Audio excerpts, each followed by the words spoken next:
He says he can't marry you, but he can afford vacations, he can afford cars, he can take you to fancy restaurants every single time. But every time you ask him about commitment, he says he cannot afford the lobola. Is he stringing you along, or is he being genuine? How can you discern between the two?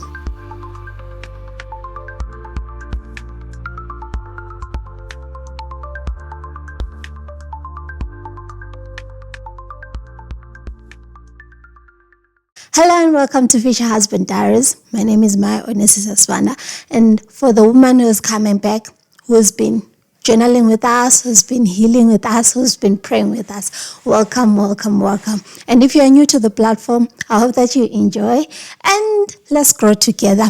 And I hope that we'll all grow together. What was lobola meant to be? It's different for each and every culture. You find that other cultures, they have their own thing, other cultures have their own thing. But I'm just going to be focusing on the Southern African parts of the world, because in Southern African, we sort of like in the Nguni languages, in the Nguni tribes, we sort of like have something which is so similar. And it might be different in your culture, but for us in the Southern culture, it is sort of like similar. So what was it meant to be? Number one, it was a way for the guy to show commitment and to show that he's financially responsible to take care of you. That is what it was meant to be. So that is why in the olden days they used to ask for cows, because in the Southern African culture, cows were the source of income. That was for you to show how financially stable you are. So they used cows. I know a lot of people, especially in the Western culture, whenever they're looking at it and they always look at lobola like, you are buying the wife, you are buying the person. No, you are not buying the person. What it was meant to be, it was for you, as you're taking this person from another family and bringing them into the other family, it was meant to show that you are financially responsible and you can take care of the girl or the woman that you're taking to your family. And this was a way to say thank you to the family, to be like, thank you for taking care of her for this time.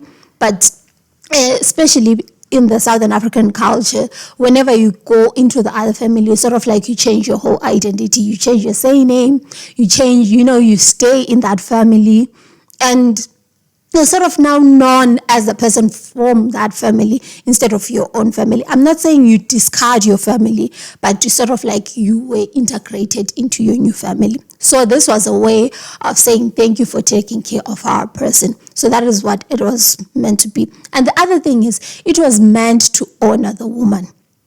It was meant to honor the woman, to just say, we didn't take you in the middle of the night, we took you and we put you in our family, now you just stay there. It was a way of honoring. There was some pride in saying, someone paid lobola for me and I moved from this area into their house. That was what it was meant to be. It was sort of like meant to honor you.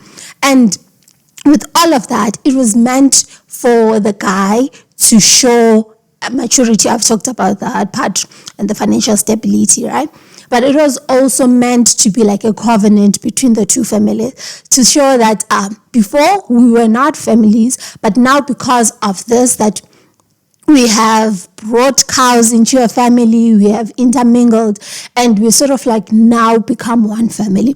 That's what usually happens. And you find that even though in the African setup, which is different from the Western culture in such a way that if you are related through marriage, in our culture, you are really related. Doesn't matter, as long as that it was meant to be some sort of a covenant between the two families. That is what it was meant to be.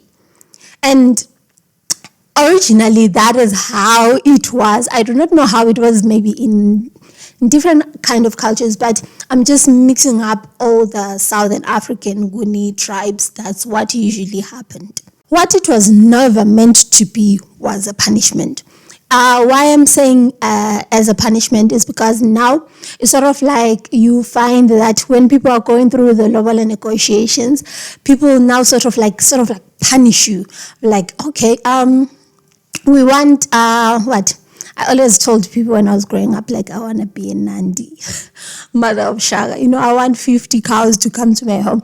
So, what people usually do now is they give you ridiculous cow prices, and they'll be like, maybe we want 100 cows and each cow costs this much, and some of them should be like this and that and that.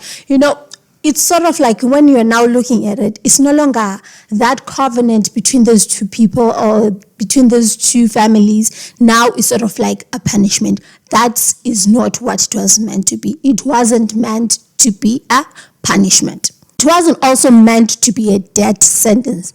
Death, not death, yes. It wasn't meant to be a death sentence for you to actually go into debt while you're going through this. Where people will be like, at the end of the day, you see that you have been charged $1 million and you do not have the $1 million. And at the end of the day, you end up finding yourself in debt. And then the two people coming into the marriage are already in debt because now they first have to pay back what the other family charged, and then all of that. And then whenever they start their family, they are now in debt. It wasn't meant to be a death sentence. And the other thing is, it wasn't meant to be a delaying tactic for you to say, okay, I'm not going to marry you because, number one, if you are looking at it, your family will charge me this much, I do not have that much, or I do not work properly, so I will not marry you. And it wasn't meant to be a delaying tactic. Of course, when you're now looking into this is a cultural thing. It's not a biblical thing, but it really affects us, especially as Southern African women, because there is no way where you can say, you are really, really married in the Southern culture without actually paying the lobola. Because when you're looking at it, the church, most Christian setups, they'll say like, they do not impose on culture. The cultural things that families do, as long as they do not go against the Bible, then they do not impose on all of that. So that's why you find, even in Christian setup, you find that people are still paying lobola prices, like the dowry and all.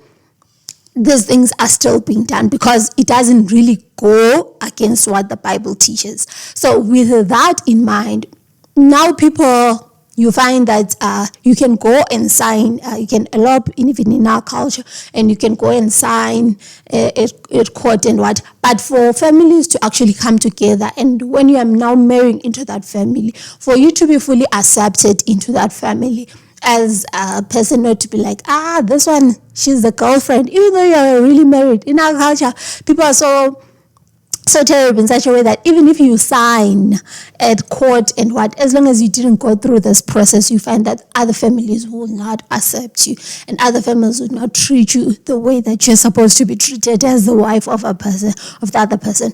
After the whole process, after the lobola negotiations and the payments and all, that is when they can fully accept you into the family. So that is why you find that most people still do it even up until now, because it's a cultural thing, and it doesn't go against the Bible, and it is a really good thing, to embrace your culture and not just throw it away, be like, this is who I am now. Okay. So it wasn't meant to be a delaying tactic. How are people now delaying in such a way that people like, I am not going to worry about all of this. I do not have the money, or I do not work properly, so I'm just going to leave it. It wasn't meant to be a delaying tactic. We're going to talk more about that. When does it become delay? When does it become delay? It becomes delay. It becomes a delaying tactic when someone says, I'm still saving. Okay? That statement is okay. When someone be like, I haven't married you, or haven't paid the lobola negotiations, the lobola prices yet, I'm still saving. That's a good statement. But this person has been saying they are saving for 5 to 7 years, 9 years, 10 years. They're saying they're still saving. So that is a delay tactic, because you are not being fully accepted by this person, because you're still being dating. And then maybe this person, you find that they've been with you for like 5 to 7 years, or 9, 10 years, either way. And maybe you now start to have children. He wants you to stay together, even though all of that hasn't happened, even though you haven't fully signed at court or hasn't paid the lobola negotiations, you're still technically the girlfriend, and that is a delaying tactic. When there is no timeline, that is also another delaying tactic. I'm not saying push and pressure the guy into like marrying you. No. But there should be like a timeline, especially when it comes to healthy relationships. People, we are always so afraid we become passive in our own relationships, where we be like, I'm waiting for the guy. It's just going to put up the what, but there are some things that you really need to talk about. I'm not saying like have a conversation about like, okay, please marry me now. No, what I'm saying is you have sort of like a timeline where you are talking, and the reason why this would be good is if you are a good friend with the person that you're dating, sort of like have a timeline, like, okay, I feel like we can date for like 2 years, but afterwards I feel like commitment should be there.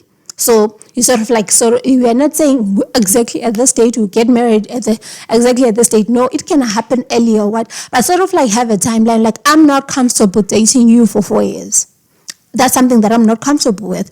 I'm comfortable with dating you for like 2 to 3 years, but at 4 years, I'm never not comfortable. If we get to 4 years and you're still not sure about me, please let me go, so that we end up not wasting most of our time. You have heard of relationships where these people were together for 10 years, and 3 months after the 10-year relationship, the guy finds a person, 6 months later, they are married. And then you'll be like, why? What was the problem? It is because sometimes we use all of this commitment thing as a delaying tactic for us hoping to find something better in the long run. But like, I know there is something here in this relationship where I will never really click on this, or I'll never marry you, but I'm sort of like very comfortable with you being here. I'm very comfortable with you being here. I'm very comfortable with our relationship. There's nothing wrong. So I'm just going to keep you here up until I find the right person, and then I'm going to leave you and then marry the other person. That is a delaying tactic. And it's also a delaying tactic if maybe someone is saying, your family will charge me too much. Number one, you're saying my family will charge you too much. Did you talk to my family? Did you actually understand how much they will charge you? Or you just had a thought in your mind of like, your family will charge me too much, and then not really fully understanding exactly how much the family will actually charge you. That is a delaying tactic. And then all of those things, what is it that is amounting up to? Fear of responsibility. The person is afraid to take on the commitment because they're afraid to take on the responsibility, where like, okay, now we are in a very, very committed relationship. Now we're working towards us building and becoming the new missus, and what they are afraid of all of that. And the other thing is, I talked about, it can also amount to hesitation, where the person will be like, I feel like I'm waiting for something to come and show me that exactly you are my wife. Something is not really coming to me, so I'm sort of like hesitating. And then you find that person has been hesitating for 7 or 10 years and you've been there. And that is, or it comes up to a place where we're saying they are also keeping their options open, in such a way that like, I'm okay and comfortable with you, but if something better, I'm moving on to something better. Let's just not look into saying terrible things like, yes, it's just a delaying tactic. But then let's look at the reality, or the financial reality that is there. I've been to lobola negotiations, or I've heard of lobola negotiations where the person was charged a lot of money. You find that at the end of the day, this person is now in debt. And in the African, in the Southern African culture, it's actually worse, because think about this. You have the lobola negotiations, then you have the lobola, the bride price that you have to pay, and there's going to be a celebration after that. There's going to be a traditional celebration that is going to come. There's going to be a white wedding that has to come. There has to be a honeymoon that has to come, and all of that, all because you guys are joining together, or you guys are going to be married, where culturally it will take a lot of money, but if you go the legal route, it will actually take you less than 100 rand, as I was saying last week. But then that's the whole financial thing that might be there, where you actually look at it and be like, it really does cost a lot of money and it needs someone to really save up and actually get that. But then you find that in some other cultures or in some other families, the person might really be helped by the family. You find that they'll ask you in your family, how much do you have? Then you tell them, then the father will pitch in, or the other family members, the uncles, will actually help you to pitch in for the whole ceremony. But do not get into debt. You can have these plans and all, but do not look into how much both of you, as I'm saying, when you are now looking into this, you are now looking at it, both of you, right? So look into a way, or look into a space, something that you both can afford, so that at the end of the day, both of you are not in debt. And if you are not in debt, therefore you can start your family fully and you actually have the things that you actually want without having to start paying off debt by the first year that you're in marriage. So if it so happens that you cannot afford other things, take them out. If it so happens that you can only afford a traditional wedding, do the traditional wedding only. And if it so happens that you can afford even the white wedding, do it. If it so happens that maybe you do not have the money for all those things, you can just go to the pastor, or you can go to the court and just sign and it will be done. But after the families have agreed that you guys can both be married, and you talk to your family, especially if you are the girl, talk to your family, tell them that we cannot afford for you to give us this much. This is too much. We can afford something of this range at this point. And your family will find that your family will be very open to all of that, because you guys were open about it and you just didn't just keep it to yourself and be like, I'm not going to marry you, or I'm just going to leave it like that. So what is it that you need to do? You need to be open and deal with what you can. If you guys cannot afford the other things, you can just do a nice family dinner. We have had families or weddings where it's just a family and they have dinner and it was okay. But we have also had it families where families know that you do not have the money, and family pitches in and actually have a great and big wedding, and they are actually happy about it because they are the ones who offered to give it to you, because you guys were forthcoming and open about it. So number one, let the guy be open, or talk to him so that he becomes open about it, so that he'll be like, okay, I want us to take the next step. I want us to get married, but I am afraid I do not have this and this and that. This is what I have been saving, or this is what we can save if we cut off on this and this and that and that and that for the next coming time. We can be able to afford this and this and this and that. And then if it so happens, if you are the modern type of girl, you can you say, okay, I can help you pitch in with this and this and this and that. Therefore, both of you go into the marriage without any debt. That's the problem. As we tend to leave the guy to help and just do all the planning and do all the things, and then it becomes like a financial strain.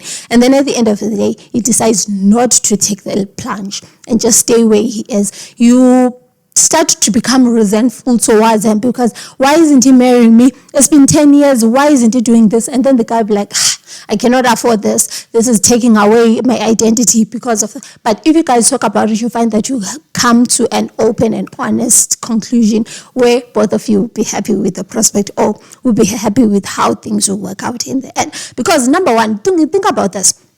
In order for you to get into the marriage, the reason why you are jumping that thing for you to get into the marriage, for you to become one, and for you to be able to plan properly, both of you. So if you would able to plan the whole process, and what it will actually help your marriage to have the foundation that it needs. It might happen that the guy really is delaying. The guy really is delaying and is not looking into it, he's hesitating. Then we ask ourselves, why do women stay in the waiting room? Why do you think women stay in the waiting room? The fear or the age pressure that we have, that is the problem. Most of the time, I'll look at my age and be like, I'm over 30, and people have been telling me this is a good Christian guy. What if I do not find another person after this? What if I'll never find a guy who's willing to put up with me or will date me, and I've invested so much time and effort into this relationship, and this guy, even though he's not doing anything at this moment, but what if I do not find the other thing? So it's sort of like we stay in the waiting room because we are afraid we are getting older. And the other thing is we are afraid that what if we do not find the other person that we are looking for? If we leave this one, what if there is no guarantee that you will find the other person? And then the other thing is there is the fear or the desperation for us, like, you will marry me, you'll not stay with me for years. There has been cases where the person stayed with another person for 15 years and they did not marry them, and it never happened, and they left them either way. So do not date out of desperation. I've said this before. Do not date out of desperation, but be willing to look into it and be like, I am willing to walk away. If you are hesitant about me, that's fine. I'm willing to walk away, but have the conversation before just walking away. Others, like, they just throw away the towel without having the conversation. Have the conversation, understand what the person is saying. Why are you hesitating? So that at the end of the day, we have a conclusion in such a way that when I'm walking away, I know that I'm walking away out of a situation that had no growth from it. Tell ourselves is, at least he's not cheating. Yes, at least he's not cheating, but he's stringing you along. And he's been stringing you for some time. And commitment is really, really important in a relationship, especially in Christian setups, because you find that if you do not get the commitment that you're looking for in a relationship, that's where you find yourself in sexual immorality most of the times. Let's be real. You find yourself in a relationship with someone for more than a year and a half. There is always that thing. Yes, maybe you might have been celibate for some time, but you find yourself that you actually fall into sexual immorality with that. So let's try and make sure that we cut the dating time to short time so that we do not get into all of that. We are waiting to be fully chosen. We know that at this point we are not being fully chosen. We are being chosen partly, but we want to be fully chosen. So we are waiting, like I know at some point you fully choose me. It might not happen. There is no guarantee in life that you'll actually choose you. So do not get into do not try to force yourself into a situation or pressurize the other person into a situation when you know that he's not going to fully choose you. How to discern whether this is a delay or it's not a delay. What if he really is in financial trouble? How? These are the questions that you should be asking. It says, number one, have you talked about it? You should ask yourself, for you to actually test whether this is a delay or this is a financial crisis, talk about it. That's when you can be fully armored with every knowledge that you need so that you can actually be able to make the discernment out of it. Is there a timeline? That's the other question that you should be asking. Is there a timeline to say, okay, at this point, maybe I do not have the money, but maybe in a year or two, I would have saved enough for us to continue with this process. And then, is he improving? Is his financials, the ones that he has, is he improving or is not improving? Is he putting a savings fund into it or is not putting a savings fund into it? That is the other thing that you can check.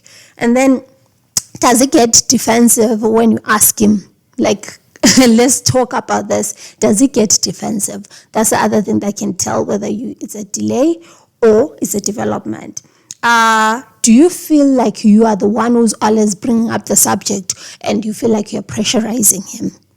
That can be the other thing. And then the last question is, has he shown any interest in everything that you've been talking about? Or he's never shown any interest? And then a green flag might be, I don't have it yet, and how can we plan for it? That is a green flag. That is someone who's not delaying. That's development. But a red flag will be, we'll see. So those are the questions that you can have for you to be able to tell whether this is a development or it's a delay. because you've been in this relationship for some time. Now you are wondering, am I waiting for someone to actually fully choose me at some point, or am I just wasting my time in this relationship? Those are the things that you can ask, and not every situation is the same, but you need to fully have the full information about your relationship.